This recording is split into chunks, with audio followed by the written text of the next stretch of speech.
27 easy ideas to do when you're bored in Minecraft. Minecraft's a great game, but we don't always know what we're supposed to do in it. So why not start with something simple like this, fishing. As you can see, just getting a nice music disc, your fishing hook, and just hanging out. It's not a bad way to spend an afternoon. Ah, there you go. This will speed it up. Is this true in real life? Do fish actually like rain better when you're fishing? I have no clue. But there you go. Fishing's not a bad idea. You can even do a little fishing contest with your friends. I got a salmon and a pufferfish. All right, we don't have a point system, so I'm going to say that I win, but it was close. You did well, but it was close.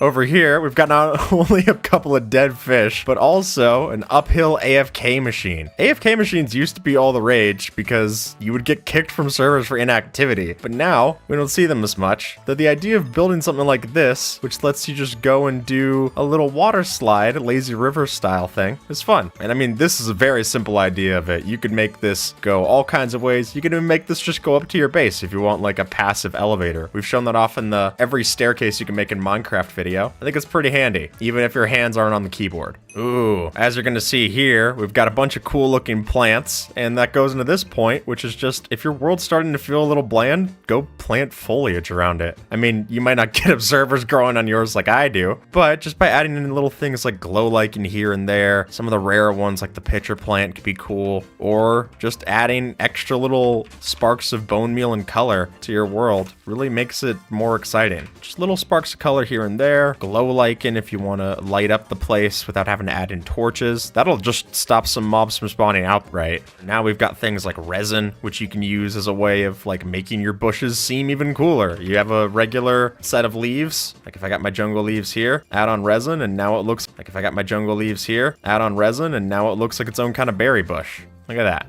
And now it feels pretty different. Maybe a little overgrown, but you know. And that's not the only kind of things that we have to plant, because we could also replant the block observer just broke, as well as planting farm fields is really fun. One of my favorite things to do when I'm just not sure what I'm doing in my world is just to go through, harvest all my crops, see the kind of yield that I got, and go and plant new ones. It's an easy place to start if you don't know what to do. And sugarcane is especially satisfying to go against. Just break all of them.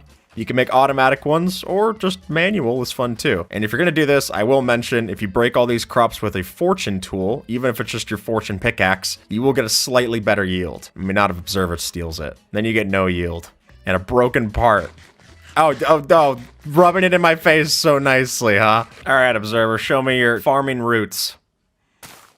Marvelous. That was well done. Good harvest. You see this, Observer? Well, the truth is that this light only is going to turn on at night. And by building these night lights, I think this is a really cool way to decorate your roads. Like here, we're using black concrete powder for the streets. And just decorating a few of these here with these inverse daylight detectors is very fun. By the way, I'm always going to say daylight sensors. That's how I remember them being. Old habits die hard. But then, when it's daytime, you don't have to worry about the light, because there's no mobs that are going to spawn anyway. And while we're doing it like this, you could be a little bit more subtle if you wanted to. You could do something like, let's say we want to hide it within some kind of foliage or whatever. And then, at nighttime, we get light sources. Oh, look, with Pathland, it lights up even without having to see it. That's pretty cool. And a perfect place to put this is building roads. And apparently a lot of trees. These look like the kind of things you have to use cut on in Pokemon. But connecting up your areas with all these different roads, this is like a little microcosm. We got our little houses here and the trees that grow alongside.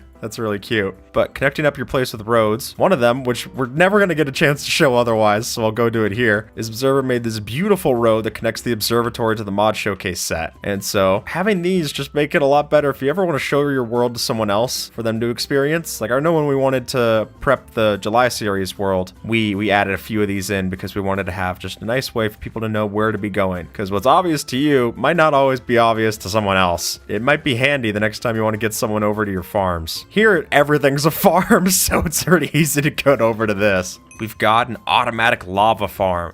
So if you're ever tired of going and mining for all of your coal, setting up one of these is going to be handy the next time that you just don't want to go over to the nether.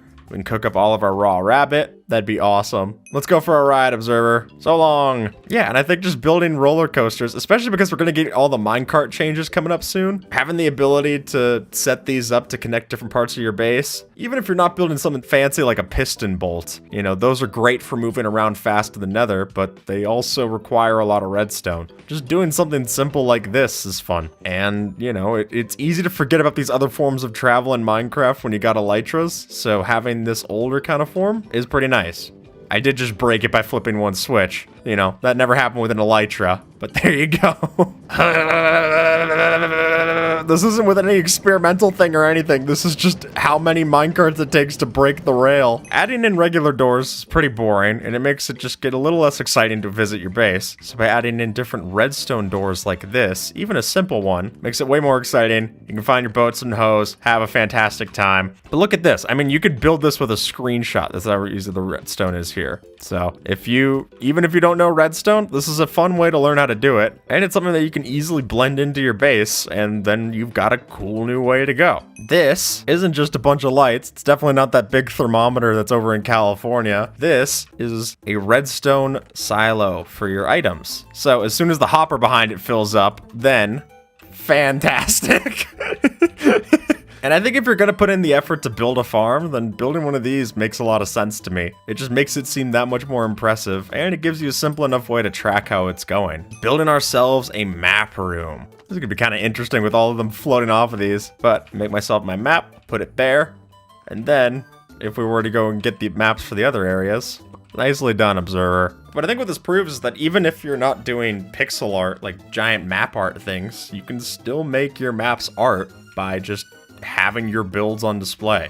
I mean, having something huge like the Observer here is awesome. I'm not going to see that from any angle that I'm ever going to see while playing, but here, there you go. Well, this is kind of a tall house. What it actually is a parkour base, Observer. Oh my god, I already can't do jump number 1, dude. I'm getting kicked out of Parkour Civilization. By building this, I know that I'm one of those people who just loves to jump around the world as soon as I'm getting bored. Dan is especially one of those people. Just adding in little bits of parkour can make it pretty fun to just explore your base. Even, this is pretty obvious, but just having something simple here, you can kind of blend it into your world if you were to use like trapdoors instead. You can have secret parkour, and then leave notes to your friends and stuff up the top. I think that's cool. Yeah, just by adding these in, switching these over from regular blocks over to trapdoors, then you make something that only the true parkour masters know how to get to, or Observer if you're using teleport commands. We've got ourselves a kelp farm. Just as fun as it is to go against and sugarcane and break them, by having these here, you can just go through, break the second tallest rung of them all, and then slurp up all of the kelp at the top. I mean, kelp's not a great food source, but using it for something like composting in a bone meal farm actually could be helpful. An Observer's going to show an automated way of doing it here. Seamlessly harvest. It's fun whether you do it or your farm does it. Here we got an aquarium, but you'll notice that the biggest problem is that we don't have fish inside. We're going to want to solve that by going out and going to different coral reefs and things and looking for all the different tropical fish that you can find. I mean, there's over 2,200 variants that you can find in this game. So while we're only going to be able to spawn a few of them here, they don't all spawn from a bucket. The truth is that if you want to do something crazy like mud flaps, this is a really big project to undertake. It's hard to call it necessarily a fun one, but I don't think you'll be bored while doing it. Just maybe don't get too close to the pufferfish ones. And then if you get sick of them, you can just add in an axolotl and start again. We got ourselves a villager house. But the most important part of this isn't actually on the ground floor, but instead the roof. What we're doing is we're making ourselves a TNT cannon on our roof. Oh. I wouldn't recommend it indoors. It seems like a good way to get rid of the neighbors who are mad at you for vandalizing their house. Hey! See, that's cool until you realize that that's still our land that we're vandalizing. This might look like a statue. It probably looks more like a portal. But what we've got here is exploring an ancient city. And while just braving an ancient city alone is cool, what I really like is the idea of converting one of these over to be completely safe. I mean, no other hostile mobs are going to spawn here, so as long as you clear it out, it's fine. But you clear out all of those, you get yourself a diamond hoe, go against this, there's plenty of XP, and no other hostile mobs, regardless of how dark it is. Observer, how's your bucket clutch? I'm not particularly great at it, if I'm being honest. But what we're gonna do is we're gonna give a chance to practice. It didn't seem real until I had to switch over to survival to do it. Yeah, baby! Hey! Can you do the one where you like throw it out on this and then pick it up as you fall? Observer from the top rope. Nice. Yeah, baby! See, look, even just right there, we practiced our bucket clutches and got better. What about living in your friend's walls? Taking a tunnel system like this through your friend's base is a particularly fun way to spend your time. And then you just see how long they can notice. I mean, if they already have trapdoors in their base, that's basically just asking for you to go and decorate. And you can hold sneak back there. Remember to always hold sneak while you're back there, because otherwise it will show your name tag. Even if you're crawling, it'll still show your name tag. But there you go. You can go and just hang out in your friend's base. Use this for only the nicest things. Don't go and like dig a tunnel behind their barrel and steal stuff. Or if you do, make sure it's funny. Bed mining in the Nether is a great way to get not only ancient debris, if you want to go and make a new armor set, or if you already have one, you can go and get another set of armor trims on this. But then going through, I'm going to use a respawn anchor because that'll do the same effect over here in the overworld. If you learn how to do it, then it could prepare you for bed PvP as well. Now remember, the way that you do this, we're gonna go over to the Nether. So you gotta remember, you gotta go to the end of the line here, and then place it. Yeah, so you have to step back a block after mining. Go ahead, Observer. Knock them dead. Just not yourself. Every now and then you just have the need to dig a hole. And so you can take after what I've done with my friends, which is just setting up a haste 2 beacon and going and digging down an entire chunk. And if you want to do something cool, I remember on a server I saw a while back, they actually replicated a chunk error above the surface too. So they dug out the chunk and then they just repeated it so it looked like a whole chunk was dug right straight up past the surface. That could be pretty cool too. I mean, you're gonna have the blocks, so you could use that and make it the tower, or even have it as your own base. We did a chunk digging challenge in the July series where I had to dig out an entire chunk, and then Observer and I would use that as the basis for the blocks that we then used for building. So we made Hank Tower. Very nice. If not a little unsightly. You really have to explain this one, because otherwise people are just gonna think your world's corrupted.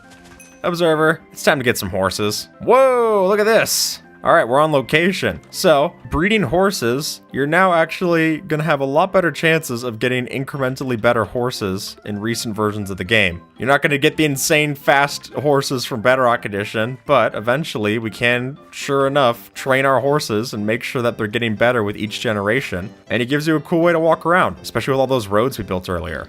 Yeah, that's how you get people to love them. You just feed them a bunch of sugar. You're just basically an enabler. There you go. But if we put our powers combined, Observer, love mode, love mode. Oh yeah, we should probably cut away for this part. Nice. Wow, they grow up so fast. There you go. Look at that. We're already getting better. Observer, let's take up a brush and a shovel. Let's get to some archaeology. Now, you only have to find one of these, like the Wayfinder, which I found first try, might I add. So, you only need to find the Wayfinder to get the achievement of all the smithing and style ones. But there are 2 other ones that you can find, as well as the music disc. It's worth going through if you find one of these trail ruins, and if you go through, you can make sure that you find all the cool things, like the pottery sherds. And making a full collection, I think it's a solid way to spend your day. Observer found the rare frog light. Bring that back to the museum. So a forest by itself looks pretty plain. But over here, we've got ourselves the rare stripped forest. And I think the idea of just going through and stripping all of the logs in a forest does make for kind of a new looking biome to explore. It's a little uncomfortable. I feel like I'm overdressed in a series of places that are very underdressed. But if you want to join the strip club, then this is a way to do it. That does make me wonder though, what's the creaking look like, the pale wood, when you strip it? Lucky you can't do this to the creaking, you know what I'm saying? But yeah, look at that. Now we got an entire pale oak forest. That's cool. It is still gonna use up your axe's durability though, so watch out on that one. Oh, look at how ghastly it gets. That's neat.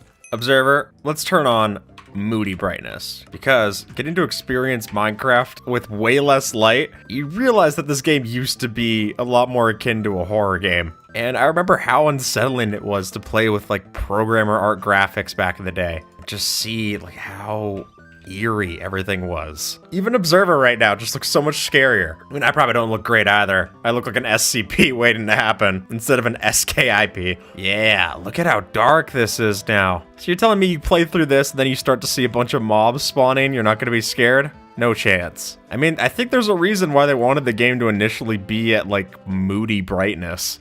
Observer, I'm sorry for your loss. Because if you play hardcore mode, it instantly gives you a new way to make everything.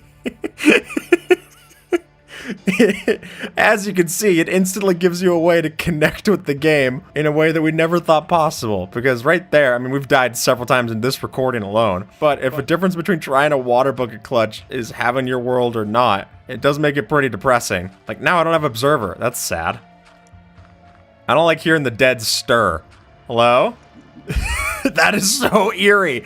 You can't use honey bottle sounds to gurgle back to life. May he rise once again. Hey! As you can see, we've killed a command block and put it on public display, because the intention here is to talk about how cheating can instantly ruin the fun of your world. Now look, I get it. Some people like playing with keep inventory on. This isn't to say that one way is going to be better to play. But what I will say is that from personal anecdotes, anytime that I've ever cheated to get back stuff that I lost, or teleported or used the /locate command, it doesn't make anything feel nearly as satisfying as it used to. I mean, after all, why would you care about anything in the world if you can instantly cheat like that? Taking a chance to just play the game as it's supposed to be, locking yourself off from certain things, it makes it pretty enjoyable. It's hard to say Observer doesn't look cool though. I swear, I just did some off-camera observing. On top of banning cheating, we could also just ban items outright. So, stopping yourselves from using things like water buckets or elytra or even certain weapons or tools can make an entirely new way to play the game. I mean, if you have to all of a sudden use only an axe as your way of combat as opposed to a sword, then every fight basically feels like it's one-on-one as opposed to an AoE thing.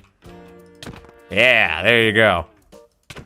Oh, that's okay. That felt sad. So if you want to ban items like the Observer, but as soon as you get the elytra, I know how many worlds I've played on where I speedrun to get the elytra, and then as soon as I have it, then all of a sudden the world opens up, but it also loses some of the intrigue of how things are. Everything has to get so much bigger when, you know, a little house like this just doesn't seem that impressive to fly to. You can ban the elytra, just maybe don't do it mid-air. And with that, folks, YouTube thinks that you might like this video, so see if they're right and have a good one, all right?